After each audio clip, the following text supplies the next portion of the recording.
Hi, everybody. It's me, Ellen, or the Anti-Fangirl Reviewer, and I am trying out a catchphrase.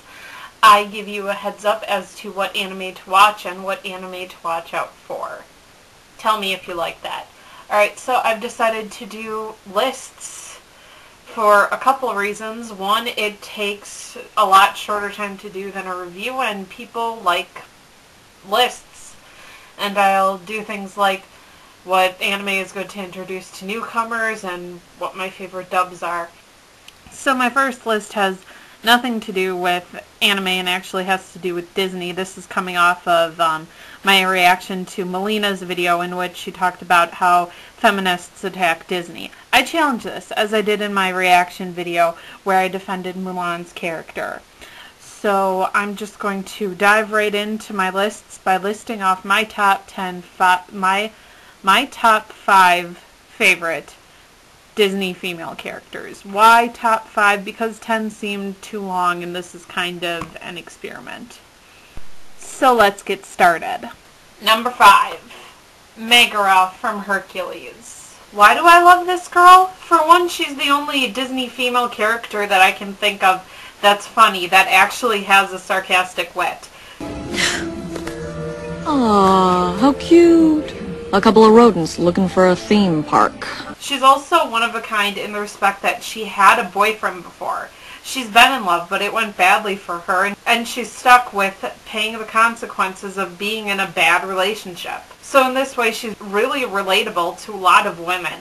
But she's still able to grow past her own bitterness and despair and fall in love again.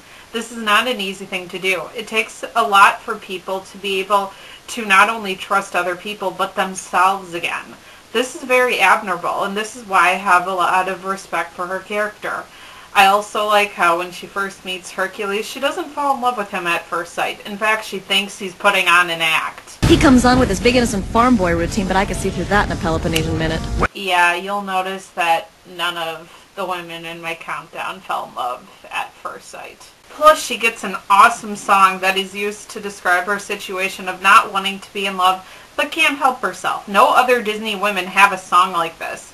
It reminds you that love is not all fluffy rainbows. It's honest, just like Megara, even though she does a lot of dishonest things. All of that only makes her character more layered because she's ultimately redeemable and is more than deserving of her happy ending. For all that and more, I can think of no better girl to start off my countdown than Meg. I'm a damsel. I'm in distress. I can handle this. Have a nice day. Number 4. Esmeralda from The Hunchback of Notre Dame, or Dame, or whatever, it's French. What can you say about Esmeralda? Well, first of all, she kicks ass. She has balls. You know, metaphorical ones. She isn't afraid to stand up to a system that's unjust, to speak out for others when they don't have the strength to do it themselves. Dare you defy me? You mistreat this poor boy the same way you mistreat my people. You speak of justice, yet you are cruel to those most in need of your help. Silence! Justice! And even though she has a hard lot in life, being a member of the culture that the villain of the story wants to wipe out in a, genocide, she isn't bitter.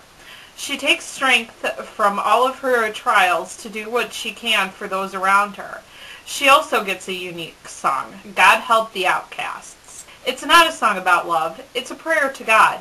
It's about the hope that God hears the ones who most desperately need his help.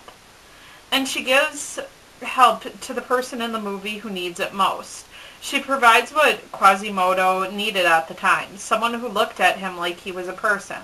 One thing that I think is interesting about this movie is how Quasimodo and Frollo see her. Both of them want her affections, but neither of them get it.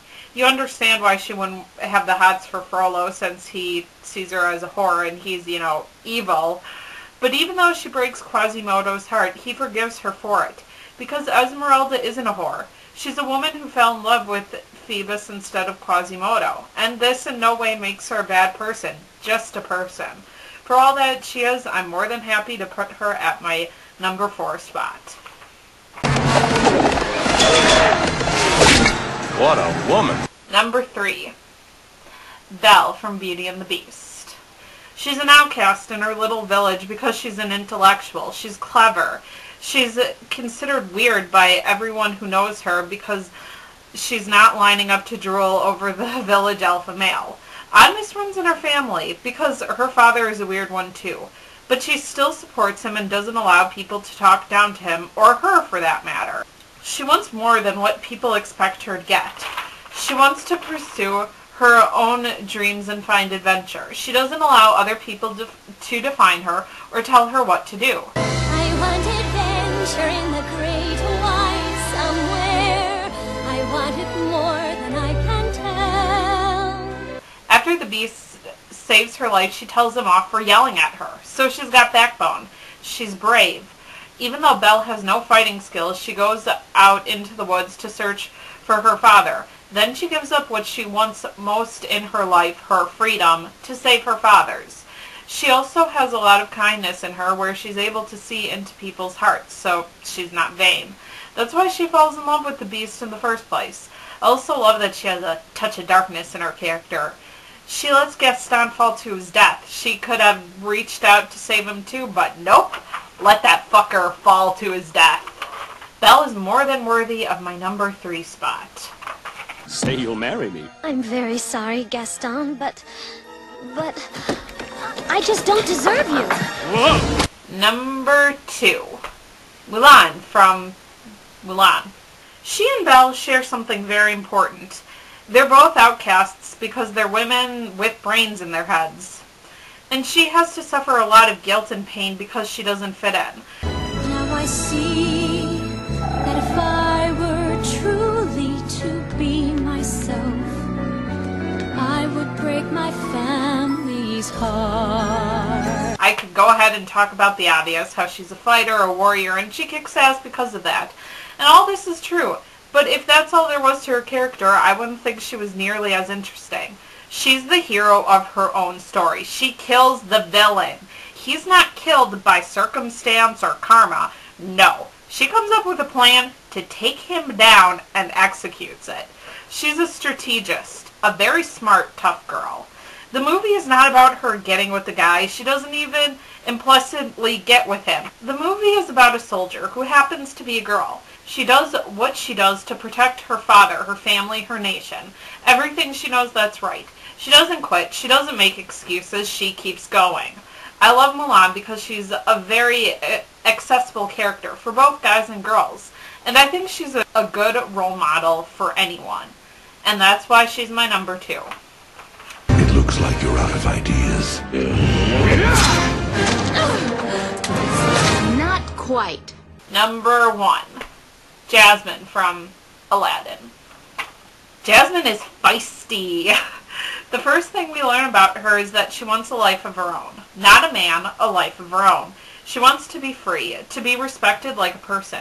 She has a lot of strength within her. Even though Jafar has taken over, she still stands up and says, "We will never bow to you." She doesn't take crap from anyone, and she isn't impressed when Aladdin strolls in all tricked out from Genie's prince wish. She's ignorant to the world at first, but that's not her fault. She's not dumb. She thinks on her feet and she's quick to catch on. She figures out pretty quickly that Aladdin is in disguise, and she came up with the plan to pretend to be in love with Jafar in a pinch. She knows she's sexy, and I get the feeling that she's very comfortable with herself. She didn't plan on falling in love, but she falls in love because she finds somebody who understands her. I mean, sure, her character takes a nosedive in the second movie. All she does is moon over Aladdin, fight with him, make up with him, get captured by Jafar, get rescued, and says she wants to see the world too. But all of that is more than made up for in the animated series. She kicks ass. They expanded on everything that made her character good in the first movie, and they gave her wicked combat skills. I love the episode where she goes all evil and they give her a whip and a dominatrix attitude to match. I think she might have been the sexiest villain that show had, and I'm straight. But by far the best episode is when Aladdin gets captured by Mosenrath. I know you remember him. You know, Princess, Pitiful is very cute on you. Jasmine is the one who rescues him. Next time, know who you're up against. What I love about this episode is that Aladdin knows Jasmine is coming. He knows what she can do, and he respects her for it. Goodbye, Aladdin. Hello, Mosenrath. Told ya. I always get my man. In the third movie, she keeps her badassness, even if we see less of it. And that's forgivable, though, because the series gave us more than enough of a complex, flawed, strong, smart, and sometimes even funny character. For all that she is, I'm more than happy to put her at my number one. You don't seem to know how dangerous Agrabah can be. I'm a fast learner. Well, that's it. My top 5 favorite Disney female characters.